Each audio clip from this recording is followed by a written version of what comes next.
সাংবাদিক বন্ধুগণ, আপনারা জানেন যে গতকাল পশ্চিমবঙ্গ বিধানসভার বাজেট অধিবেশন শুরু হয়েছে এবং গতকাল শোক প্রস্তাব গ্রহণের মধ্য দিয়ে মুলতবি হয়েছে। কালকে শোক প্রস্তাবের বাইরে এমন কোনো কার্যক্রম ছিল না। বলা যেতে পারে আজকে কাজের দিন, যদিও এই প্রথম বাজেট অধিবেশন মহামান্য রাজ্যপালের বক্তৃতা ছাড়াই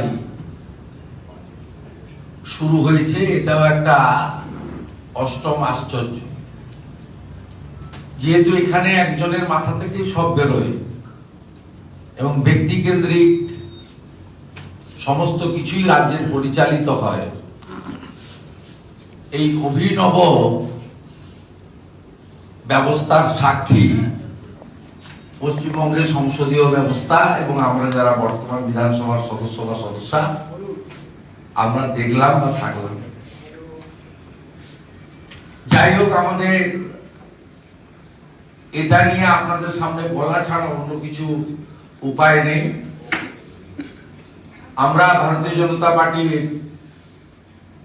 বিধায়ক বৃন্দ প্রায় সকলেই একজন দুজন ব্যক্তিগত কাজে আসেনি। আমরা আজকে সকালে আমাদের কক্ষে মিলিত হয়েছিলাম। আপনারা জানেন যে বিধানসভাতে নৌশাদ আলী কক্ষ রয়েছে, সেখানে এই ধরনের মিটিং বিগত দিনে হতো। আমাদেরকে বিধানসভার হল ব্যবহারের ক্ষেত্রেও শর্ত চাপিয়ে দেওয়া হয় বা দেওয়া হয় না, তাই আমরা বাধ্য হই নিজেদের রুমে কেউ দাঁড়িয়ে কেউ বসে ওই ছোট্ট কক্ষের মধ্যে আমাদেরকে মিটিং করতে হয়। এটাও একটা পশ্চিমবঙ্গ বিধানসভায় নজির। আমরা এই বিধানসভার যে সংক্ষিপ্ততম অধিবেশন, সংক্ষিপ্ততম এই কারণে বলেছি যে গতকাল কোনো বিজনেস ছিল না।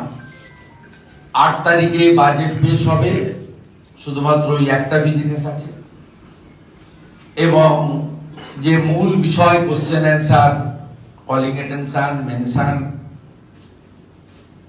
প্রাইভেট মেম্বার্স বিল, জনস্বার্থ সংশ্লিষ্ট অনেক বিষয় সদস্যদের তোলার কোনো সুযোগ নেই। এবং বিধানসভা আমরা যা শুনেছি 17 তারিখে শেষ হয়ে যাবে, মাঝে সরস্বতী পুজো আছে, ইত্যাদি আছে, অনেকদিনই বন্ধ থাকবে। তাই কর্তার ইচ্ছায় কর্ম, অর্থাৎ পশ্চিমবঙ্গের যিনি কোম্পানি চালাচ্ছেন, কোম্পানির মতো করে সব চালাচ্ছেন মমতা ব্যানার্জি, তার ইশারায় নির্দেশে এই ধরনের একটি সংকুচিত নিয়ন্ত্রিত সংসদীয় ব্যবস্থার সাক্ষী আপনারাও আছেন, আমরাও আছি। গত বিধানসভার অধিবেশনে, শীতকালীন অধিবেশনে পশ্চিমবঙ্গ বিধানসভায় ভিতরে এবং বাইরে অনেকগুলো নজির আপনারা দেখেছেন। বিরোধী দল নেতাকে দ্বিতীয়বারের জন্য সবার বাইরে পাঠিয়ে দেওয়া হয়েছে এবং সবার বাইরে রাজ্যের শাসক দল তার মুখ্যমন্ত্রীর নেতৃত্বে কালো পোশাক পরে, থালা বাটি হাঁড়ি কলসি নিয়ে, হাতা খুন্তি নিয়ে, ভূত সেজে কালো পোশাক পরে চোরেরা এখানে ধর্ণা দিয়েছেন 3 দিন ধরে। শুরুটা ওনারাই করেছিলেন, মোদি চোর, অমিত শাহ চোর। তার পাল্টা উত্তর আমরা দিতে বাধ্য হয়েছি। আমরা শুরু করি 29 তারিখে উনি ভেবেছিলেন আমরা সবাই 29 নভেম্বর ধর্মতলার বিজেপির সভাতে থাকবো, ব্যস্ত থাকবো, আর উনি এখানে ফাঁকা মাঠে গোল করবেন। সে গোল করতে আমরা দিইনি, উনাকে গোল খাইয়ে বাড়ি পাঠিয়েছি। তারপরে অনেক কাণ্ড ঘটেছে, মামলা হয়েছে বিজেপি এমএলএদের নামে হেয়ার স্ট্রিট থানায়। আমরা যে অভিযোগ করেছি মালতী রাভারায় শিখা চ্যাটার্জি, সে অভিযোগ জিডি আকারে রয়ে গেছে। বিজেপি সরকারে তো আসবে আজ নয় কাল, সেদিন ওই জিডি গুলো এফেক্টিভ হবে, নতুন করে রিওপেন হবে। আর শাসক দলের লোকদের এফআইআর তড়িৎ গতিত করে আমাদের মনোজ টিগ্গা সহ, শঙ্কর ঘোষ সহ সবাইকে, মীর গোস্বামী সহ নোটিশ ইস্যু করে দেয়। আমরা হাইকোর্টে গেছি, মহামান্য উচ্চ আদালতের প্রোটেকশনও আমরা পেয়েছি, আপনারা জানেন। এইটা আমি অতীতটা বললাম এই কারণে, নভেম্বরের কথা বা ডিসেম্বরের প্রথমের কথা। আমাদের তো নিয়ন্ত্রণ করতে পারেনি, সাংবাদিকদেরকে অগণতান্ত্রিক ভাবে নিয়ন্ত্রণ করা হয়েছে। আপনাদের মোবাইল ফোন নিয়ে নেওয়া হচ্ছে, আপনাদের ক্যামেরা এই ঘরের বাইরে বেরোনোর সুযোগ নেই। আমরা নাকি শাউটিং, স্লোগান, ব্যানার, পোস্টার কিছুই করতে পারবো না, আমরা ওগুলো মানবো না। যা পারেন ওনারা করে নেন। আমরা আজকেও করেছি, আমরা সাউথ গেট পর্যন্ত বেরিয়ে এসেছি আপনাদের সহযোগিতা করার জন্য, যাতে আপনাদের মাধ্যমে এই রাজ্যের মানুষ দেখতে পায় যে যে কাজের জন্য তারা 2,28,00,000 লোক পদ্মফুলের এমএলএ দের পাঠিয়েছে, they are doing this work very sincerely. আমরা দায়িত্ব নিয়ে সে কাজ করছি, এটা জনগণকে আমরা জানাতে চাই, তার মাধ্যম আপনারা। তাই আপনাদেরকে আমি ধন্যবাদ জানাই। আপনাদের উপরে যে ধরনের অগণতান্ত্রিক ব্যবহার হচ্ছে তার নিন্দা জানাই, এবং আপনাদেরকে সহযোগিতা করার জন্য বিজেপি পরিষদীয় দল অঙ্গীকারবদ্ধ, এই কমিটমেন্ট প্রমাণ করলাম। আজকে আমরা কতগুলো সিদ্ধান্ত নিয়েছিলাম। প্রথম দিন ক্যাগ রিপোর্টের উপরে অ্যাডজর্নমেন্ট মোশন। আপনারা জানেন যে ক্যাগ রিপোর্ট পশ্চিমবঙ্গ বিধানসভা, কেন সব বিধানসভা পিএসসি তে ডিসকাশন হয়, পাবলিক অ্যাকাউন্টস কমিটিতে। পাবলিক অ্যাকাউন্টস কমিটির যে রিপোর্ট অ্যাসেম্বলিতে সাবমিট করা হয়, সেখানে ক্যাগ রিপোর্টকেও প্লেস করতে হয়। ক্যাগ রিপোর্টে শুধু অ্যাডভান্সের কথা নয়, অনেকে অ্যাডভান্স বলছেন, শাসক দলের লোকেরা বলছে 2001 থেকে 12 আমরা কেন 11 কেন 10 বছরের অ্যাডজাস্টমেন্টের দায়িত্ব নেব। কিন্তু ক্যাগ রিপোর্টে ভয়ঙ্কর ভয়ঙ্কর তথ্য দিয়েছে, কয়েকশো ভুয়া অ্যাকাউন্টের তথ্য দিয়েছে, যে অ্যাকাউন্টের কোনো এক্সিস্টেন্স নেই। শুধু অ্যাডভান্স ঝুলে আছে তা নয়, অ্যাডভান্স অ্যাডজাস্টমেন্ট করার কথা বলে গেছে ক্যাগ রিপোর্টে, তা নয়। ক্যাগ রিপোর্টে ভুয়া অ্যাকাউন্টের তথ্য দেওয়া হয়েছে, ক্যাগ রিপোর্টে মানি ডাইভারশনের তথ্য দেওয়া হয়েছে, ক্যাগ রিপোর্টের সেন্ট্রাল গভর্নমেন্ট এবং সিবিসির গাইডলাইনকে ভায়োলেশনের কথা বলা হয়েছে, misappropriation fund, fraud, monetary defalcation, একেবারে স্কিমেটিক ফান্ডকে ডাইভারশন করে মিসেলেনিয়াস এক্সপেন্ডিচার, সব ধরনের চুরি, জোচ্চুরি, দুর্নীতি, ভ্রষ্টাচার তার ছত্রে ছত্রে ক্যাগ রিপোর্টে আছে। তাই স্বাভাবিকভাবে অধ্যক্ষ এই ক্যাগ রিপোর্ট নিয়ে পড়তে দেবেন না, আমরা জানি।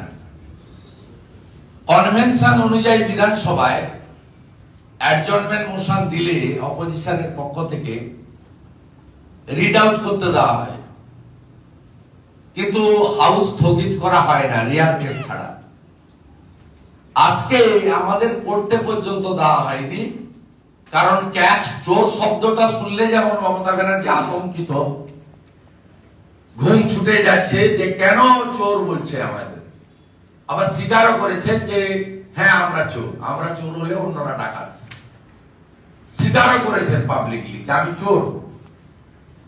বলেছেন আমি গরু চুরি করেছি, বেশ করেছি, বিএসএফ কেন আমাকে বাধা দেয়নি।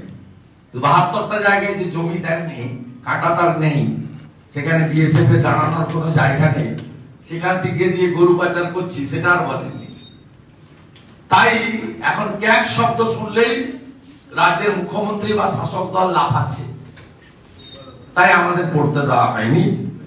আমরা ভিতরে যতক্ষণ হাউস ছিল ওয়াকআউট আমরা করি, আমাদের শয্যার প্রতিবাদে মুলতবি করতে বাধ্য হয়েছে, এটা মিডিয়াকে আমি ক্লিয়ার বলছি, নট ওয়াকআউট। আমরা হাউস করতে দিন। স্পিকার অনেকগুলো কথা বলেছেন, টুকরো টুকরো কথা, কেউ কেউ মিডিয়া দেখাচ্ছেন। তিনি বলেছেন 146 জনের মতো আমি আপনাদের সাসপেন্ড করছি না, আপনারা চিৎকার করে যান। এই ধরনের অনেক কমেন্ট উনি বসে বসে করেছেন। 146 জন মানে কাকে ইঙ্গিত করেছেন? লোকসভাকে। আপনার মুখে সাজে লোকসভার পাবলিক অ্যাকাউন্টস কমিটির চেয়ারম্যান কে? কংগ্রেসের যিনি পার্লামেন্টের দলনেতা তিনি। কংগ্রেসের কাছে লোকসভাতে নাম্বার আছে বিরোধী দলনেতার হওয়ার? 10% মেম্বার আছে? নেই। তারপরেও নরেন্দ্র মোদীজি সংসদীয় ব্যবস্থায় বিরোধীদের উপস্থিতি তিনি চান বলে একটা ডেমোক্রেটিক প্রাইম মিনিস্টার, তিনি কংগ্রেসের নাম্বার না থাকা সত্ত্বেও মেজর ব্লক হিসেবে কংগ্রেসকে তিনি অপোজিশন লিডারের সমমর্যাদা দিয়েছেন। বিরোধী দল নেই লোকসভায়। লোকসভায় পাবলিক অ্যাকাউন্টস কমিটির চেয়ারম্যান কংগ্রেসের দলনেতা। আর আপনি এখানে আপনাদের কোটা থেকে 14 জনের মধ্যে ঢুকিয়ে মুকুল রায়কে প্রথম করেছিলেন, তার সোডিয়াম পটাশিয়াম গন্ডগোল হলো, তারপরে কৃষ্ণ কল্যাণীকে করলেন। যে পাবলিক অ্যাকাউন্টস কমিটির রিপোর্ট গত 2 বছর সাবমিট হয়নি, ক্যাগের রিপোর্ট আলোচনা হয়নি, নন ফাংশনিং পিএসি, তাহলে আপনি লোকসভার সঙ্গে বিধানসভাকে কেন তুলনা করছেন? 2022 সালে আমি সহ 7 জন এমএলএ কে 5 মাস বাইরে রেখেছিলেন। হাইকোর্টে গেছি, হাইকোর্ট বলেছে সুপ্রিম কোর্টের ভার্ডিক্ট দেখানো হয়েছে হিয়ারিং এ। মহারাষ্ট্রের সাসপেন্ডেড এমএলএ এর সঙ্গে সুপ্রিম কোর্টের যে ভার্ডিক্ট ছিল তাতে একটা সেশন বা একটা নির্দিষ্ট সময় পরে সাসপেনশন রাখা যায় না। তাই আপনি বাধ্য হয়েছেন 5 মাস পরে প্রত্যাহার করতে। এবারে একটা সেশনের জন্য আমাকে বাইরে রেখেছেন।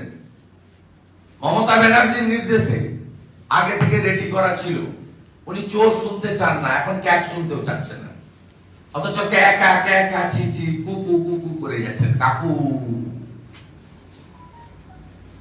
আমরা সিদ্ধান্ত নিয়েছি লেজিসলেচার পার্টি আগামীকাল শ্রীমতী মালতী রাভা রায় এবং অগ্নিমিত্রা পালের নেতৃত্বে মালদার ইংলিশ বাজারে ছোট্ট বাচ্চা স্কুল ছাত্রীকে এক জায়গায় মুন্ডু এক জায়গায় দেহ, কি বিভৎস সে দৃশ্য! ওটা বাংলা শিহরিত, লজ্জিত। গতকাল মধ্যবিত্ত নিম্নবিত্ত সাধারণ মানুষের টুরিস্ট স্পট দীঘাতে যেভাবে দুজন জিহাদির দ্বারা রেপ হয়েছে টুরিস্ট, কালকে আমাদের মহিলা বিধায়করা এটা নিয়ে অ্যাডজর্নমেন্ট মোশন দেবে, মুখ্যমন্ত্রী বিবৃতি দাবি করবে, প্রতিবাদ হবে। আগামী 8 তারিখে ভারতীয় জনতা পার্টির বিধায়করা পার্টিসিপেট করবে বাজেটে। আমরা ভালো বাজেট আশা করব। আমরা আশা করব কেন্দ্রীয় হারে ডিএ ঘোষণা হবে। আমরা আশা করব সমকাজে সমবেতন। আশা কর্মী, ICDS, contractual, casual, civic volunteers, village police, VRP, পঞ্চায়েতের ট্যাক্স কালেক্টর, বেসরকারি ক্যাজুয়াল, সরকারি বাসের ড্রাইভার, কন্ট্রাক্টর, সকলের জন্য আর্থিক সুরক্ষা ঘোষিত হবে। আমরা আশা করব লক্ষ্মীর ভান্ডারের টাকা 500 বদলে 2000 টাকা করে ঘোষণা হবে। আমরা আশা করব রাজস্থানের মতো পশ্চিমবঙ্গেও গ্যাস আমরা 450 টাকা বা তারও কমে পাবো।